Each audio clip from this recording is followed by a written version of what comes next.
नमस्कार दोस्तों, स्वागत है आपका आपके प्यारे से YouTube channel A to Z education Adda में।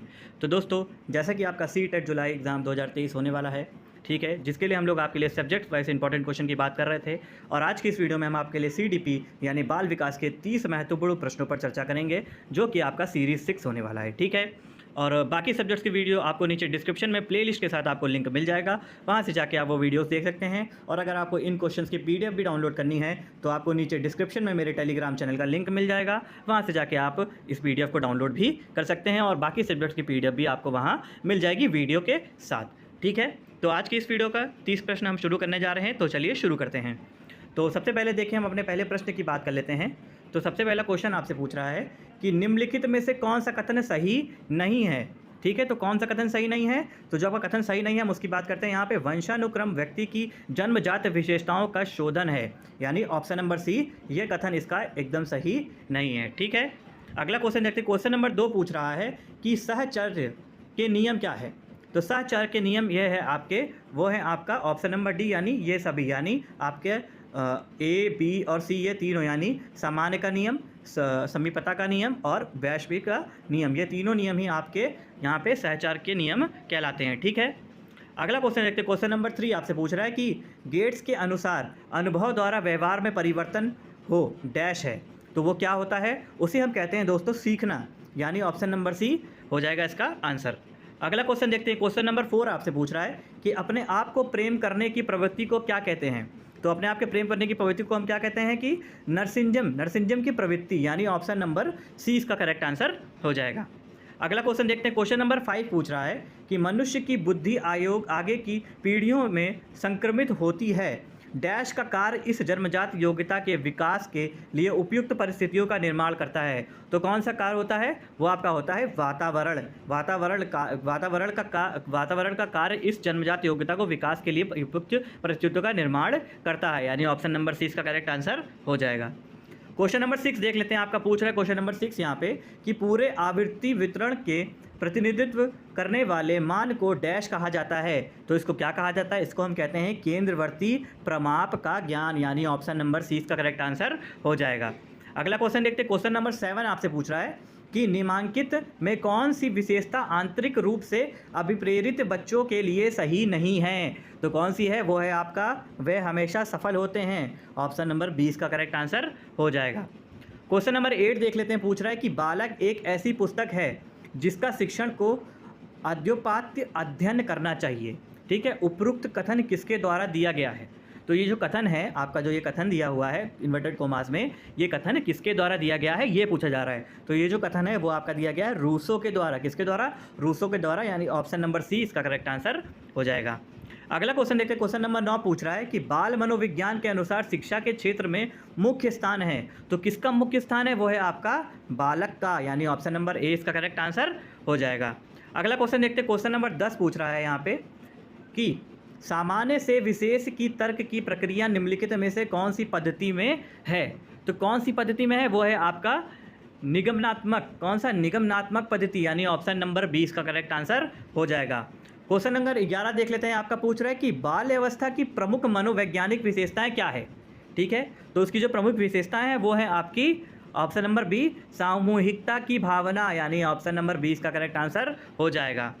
अगला क्वेश्चन देखते हैं। आपका पूछ रहा है यहाँ पे क्वेश्चन नंबर 12 कि किशोरावस्था में संवेगों की तीव्रता किस प्रकार प्रकट होती है। तो किस प्रकार प्रकट होती है, वो आपकी होती है ऑप्शन नंबर ए प्रतिकूलन पारिवारिक संबंध, इसके द्वारा भी प्रकट होती है। ऑप्शन नंबर बी व्यवसाय की समस्या, इसके द्वारा भी प्रकट होती है। ऑप्शन नंबर डी नई परिस्थितियों के साथ समायोजन, इसके द्वारा भी प्रकट होती है। और ऑप्शन नंबर डी उपरोक्त सभी, यानी यहाँ पे ये तीनों ऑप्शन आपके एकदम सही हो जाएंगे, ठीक है। अगला क्वेश्चन देखते हैं। क्वेश्चन नंबर 13 पूछ रहा है कि 140 से अधिक बुद्धि लब्धि यानी IQ वाले बच्चों को किस श्रेणी में रखा जाता है। तो उनको आपका रखा जाता है, वो आपका रखा जाता है प्रतिभाशाली, यानी ऑप्शन नंबर डी आपका करेक्ट आंसर हो जाएगा।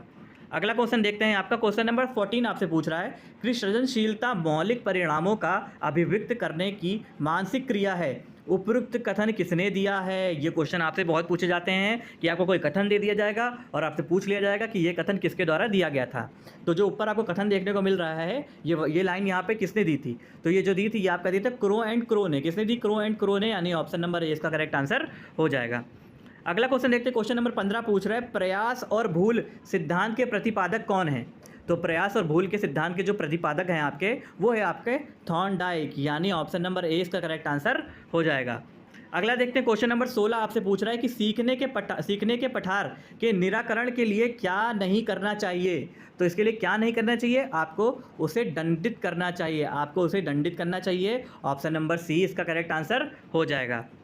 अगला क्वेश्चन देखते हैं, क्वेश्चन नंबर 17 आपसे पूछ रहा है कि जिस वक्र की रेखा में प्रारंभ में सीखने की गति तीव्र होती है और बाद में ये क्रमशः मंद हो जाती है, उसे कहते हैं। तो उसे हम कौन सा वक्र कहते हैं, या कौन सा, उसको हम मिरर कहेंगे। तो उसे हम यहाँ पे कहेंगे आपका उत्तरोत्तर, यानी कॉन्वेक्स कर्व, कॉन्वेक्स कर्व आपका कहलाता है। ठीक है, अगला क्वेश्चन देखते हैं। आपको क्वेश्चन नंबर 18 आपसे पूछ रहा है कि व्यक्तित्व भिन्नता का क्या अर्थ है। क्या पूछ रहा है, व्यक्तित्व भिन्नता का क्या अर्थ है, आपसे ये पूछ रहा है। तो इसका जो अर्थ है वो आपका है, कोई दो व्यक्ति शारीरिक मानसिक योग्यता और संवेगात्मक दशा में समान और एक जैसे नहीं होते हैं, यानी ऑप्शन नंबर बी इसका करेक्ट आंसर हो जाएगा। ठीक है, अगला क्वेश्चन देखते हैं। क्वेश्चन नंबर 19 पूछ रहा है कि मानसिक स्वास्थ्य विज्ञान का प्रमुख उद्देश्य क्या है।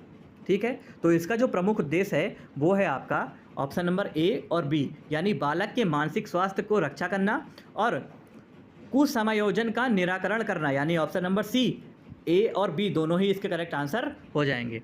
अगला देखते हैं, यहाँ पे क्वेश्चन नंबर 20 पूछ रहा है कि निम्नांकित छात्र छात्राओं के अंक इस प्रकार हैं 40, 48, 36, 50, 51, 54, 23 उपरोक्त की माध्यमिका होगी। तो उपरोक्त की माध्यमिका पूछ रहा है यहाँ पे, तो इसका जो आंसर हो जाएगा वो आपका हो जाएगा 40, और इसका जो आंसर निकाला गया है वो आप देख सकते हैं इस बॉक्स में यहाँ पे कैसे निकाला गया है। आप चाहे तो इसका स्क्रीनशॉट ले सकते हैं और आप इसको देख सकते हैं इसको कैसे किया गया है। मैं इतना लंबा नहीं बताऊँगा वरना वीडियो लेंथी हो जाएगी। ठीक है, स्क्रीनशॉट ले लिया, चलिए अगले क्वेश्चन की ओर चलते हैं।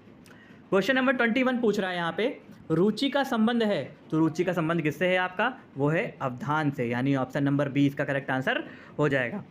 क्वेश्चन नंबर 22 देखते हैं, यहाँ पे पूछ रहा है कि सीखे हुए ज्ञान कौशल या विषय का अन्य परिस्थितियों में उपयोग करने को कहते हैं। तो क्या कहते हैं हम इसको कहते हैं सीखने का स्थानांतरण, यानी ऑप्शन नंबर 20 का करेक्ट आंसर हो जाएगा।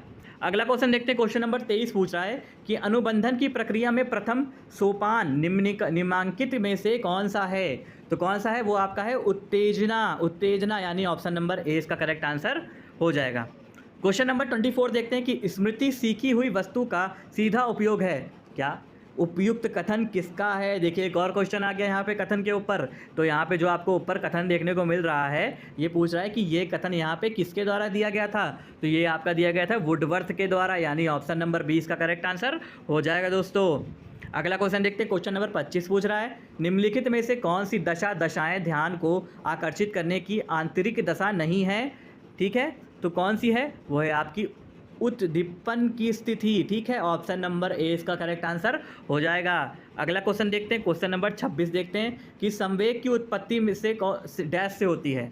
तो संवेद की उत्पत्ति किससे होती है, आपको ये बताना है। तो जो संवेद की उत्पत्ति होती है वो आपकी होती है मूल प्रवृत्तियों से, यानी ऑप्शन नंबर 20 का करेक्ट आंसर हो जाएगा। ठीक है, क्वेश्चन नंबर 27 देख लेते हैं आपका। अभिप्रेरण के लिए अक्सर डैश शब्द का भी प्रयोग किया जाता है। तो अभिप्रेरण के लिए आपका कौन से शब्द का प्रयोग किया जाता है, वो आपका किया जाता है यहाँ पे आवश्यकता, यानी ऑप्शन नंबर 20 का करेक्ट आंसर हो जाए। तो क्वेश्चन नंबर 28 देख लेते हैं हम कि विद्यार्थियों में प्रत्यय विकास के निर्माण के लिए शिक्षक क्या कर सकते हैं। तो इसका जो आंसर हो जाएगा वो हो जाएगा ऑप्शन नंबर डी, कि उपयुक्त सभी क्रियाओं को करना चाहिए, यानी ऑप्शन नंबर ए, बी, सी ये तीनों ही इसके आंसर होंगे। ये तीनों ही चीज़ें यहाँ पे एक शिक्षक को करनी चाहिए। ठीक है, अगला क्वेश्चन देखते हैं, क्वेश्चन नंबर 29 आपसे पूछ रहा है कि चिंतन मानसिक क्रिया का ज्ञानात्मक पहलू है। चिंतन का ये परिभाषित किसने दी है, चिंतन की ये परिभाषा किसने दी है, आपसे ये पूछ रहा है। तो ये जो परिभाषा दी है वो आपकी दी है रॉस जी ने। ऑप्शन नंबर 20 का करेक्ट आंसर हो जाएगा। अगला देखते हैं क्वेश्चन नंबर 30, यानी आज का हमारा लास्ट क्वेश्चन। कल्पना के विकास के लिए, ठीक है, कल्पना के विकास के लिए आपका कौन कौन से यहाँ पे तथ्य सही हैं। तो जो आपके तथ्य सही है वो ऑप्शन नंबर ए देख लेते हैं कि ज्ञानेंद्रियों को प्रशिक्षित करना चाहिए, ये भी सही है। कहानियों को सुनना चाहिए, ये भी सही है। रचनात्मक प्रवृत्ति के विकास पर ध्यान देना चाहिए, ये भी सही है। और उपयुक्त सभी क्रियाएं करनी चाहिए, यानी ऑप्शन नंबर डी, ये तीनों क्रिया ही करेंगे, यानी ए, बी, सी। तो यहाँ पे कल्पना का विकास के लिए ये सारी चीज़ें मान्य हैं। ठीक है, तो ऑप्शन नंबर डी इसका करेक्ट आंसर हो जाएगा।